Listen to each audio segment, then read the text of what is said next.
Apa kabar pemirsa? Sejumlah analisis penting terkait isu ekonomi terkini akan kami hadirkan untuk Anda dalam Presiden Analisis bersama saya, Nisha Mirakolo. Pemirsa, sebagian dari Anda mungkin ada yang masih rancu dengan kata e-commerce. Apa sih sebenarnya e-commerce itu? Ya, saya akan menjelaskan bahwa e-commerce singkatnya adalah model bisnis atau usaha di mana sebuah perusahaan ataupun individu melakukan transaksi bisnis online melalui jaringan atau peralatan elektronik, khususnya jaringan internet. Ada banyak sekali bentuk e-commerce di zaman sekarang, antara lain pembelian dan penyediaan barang atau toko online, internet banking, pemesanan tiket pesawat, reservasi penginapan di hotel, reservasi di tempat hiburan juga restoran, pemesanan tiket konser, bitcoin, pertukaran uang ataupun saham di internet, pembelian buku online, dan masih banyak lagi. Nah, sebelum kita berlanjut ke seperti apa perkembangan serta potensi e-commerce di Indonesia, mari kita mengenal lebih jauh dulu mengenai e-commerce. Ada 5 model e-commerce yang populer di Indonesia. Yang pertama ada classified atau daftar iklan baris. Kalau dulu kita lihat koran-koran menyediakan jasa iklan baris, mungkin ini versi barunya, di mana secara sederhana penyedia jasa e-commerce tidak terlibat secara langsung dalam proses jual beli yang terjadi. Dalam bentuk bisnis ini, pihak perusahaan e-commerce hanya menjadi media bagi pembeli dan penjual. Jadi siapa saja yang ingin menjual barang bebas berjualan dan melakukan transaksi langsung dengan pembeli. Nah, pihak e-commerce-nya nanti akan mendapat keuntungan dari iklan premium yang terpasang pada website tersebut. Contoh jenis daftar iklan baris diantaranya ada OLX, berniaga.com, dan FJB Kaskus. Dan yang kedua ada marketplace atau C2C, customer to customer, dan e-commerce jenis ini tidak hanya menawarkan tempat atau media untuk berjualan, tapi juga memberikan layanan metode pembayaran dari transaksi. Jadi seperti jembatan dan penjamin transaksi. Prosesnya kita belanja di situs e-commerce dan membayar. Kita transfer dulu uang kita ke situs tersebut. Setelah kita pembeli konfirmasi bahwa barang sudah kita terima, baru situs mengirimkan uang kita ke rekening penjual. Contohnya ada Tokopedia dan Lamido. Ketiga pemirsa, ada jenis e-commerce shopping mall. Jenis ini sama dengan marketplace C2C, hanya saja dia menjual produk brand-brand yang sudah besar. Dan keempat yakni toko online B2C atau business to customer, dan jenis ini fokus terhadap produk jualan bermerek e-commerce itu sendiri seperti Lazada, Zalora, dan Beribenka. Tapi mereka juga menerima brand lain yang memiliki jaminan ketersediaan dalam jumlah banyak. Terakhir dan sedang tren saat ini adalah social media shop. Seiring berkembangnya jejaring media sosial, banyak yang memanfaatkan jejaring sosial sebagai media bisnis. Tak terkecuali mungkin kita sendiri pemirsa. Pastinya banyak di antara kita yang berjualan online memanfaatkan sosial media kita sendiri seperti Facebook, Twitter, dan yang sedang tren saat ini adalah Instagram. Nah pemirsa, lalu bagaimana kira-kira perilaku konsumen dalam berbelanja online? Nah, dalam riset yang digelar oleh APJII dan Puskakom UI, didapatlah sejumlah infografis yang menggambarkan perilaku, platform, dan komoditas yang diperjualbelikan secara online.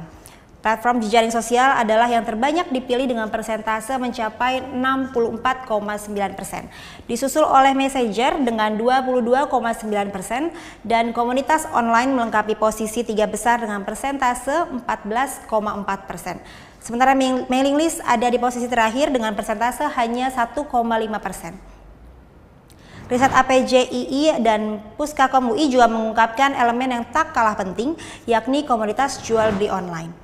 Dalam riset tersebut diketahui bahwa komoditas paling banyak dijual di internet adalah busana atau fashion dengan persentase 35,1%.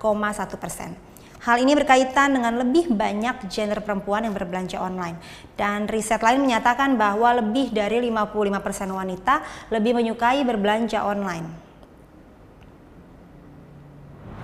Beralih ke potensi dan tantangan e-commerce di Indonesia, dalam data terakhir dari BPS atau Badan Pusat Statistik, Indonesia memiliki lebih dari 252 juta jiwa di tahun 2014 dengan jumlah pengguna internet yang mencapai angka 88,1 juta orang, dan hal ini berarti jumlah penetrasi penggunaan internet sekitar 34,9%. Pemirsa, data ini menunjukkan bahwa tidak hanya masyarakat di Jakarta saja yang rutin menggunakan internet, namun di luar Jakarta pun tidak ketinggalan mengikuti perkembangan zaman dengan menunjukkan kontribusi mereka pada dunia online dan tentunya pasar e-commerce di Indonesia.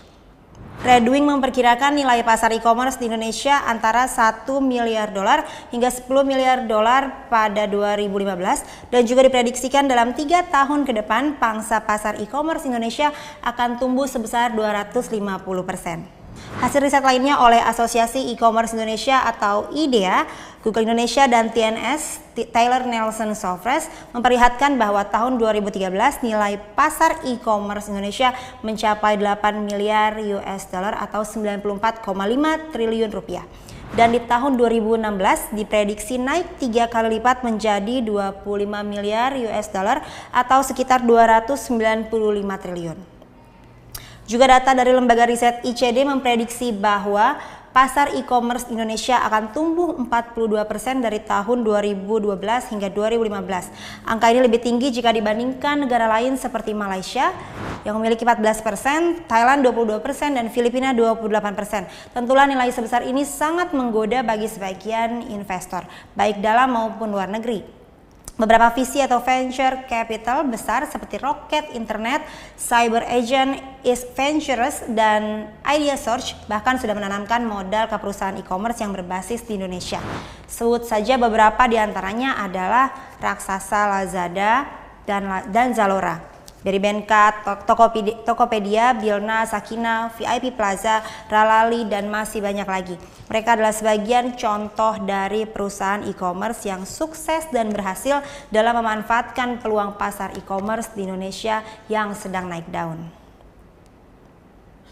Yang terakhir pemirsa, inilah faktor-faktor yang mendukung Indonesia sebagai kesempatan besar bagi perusahaan e-commerce.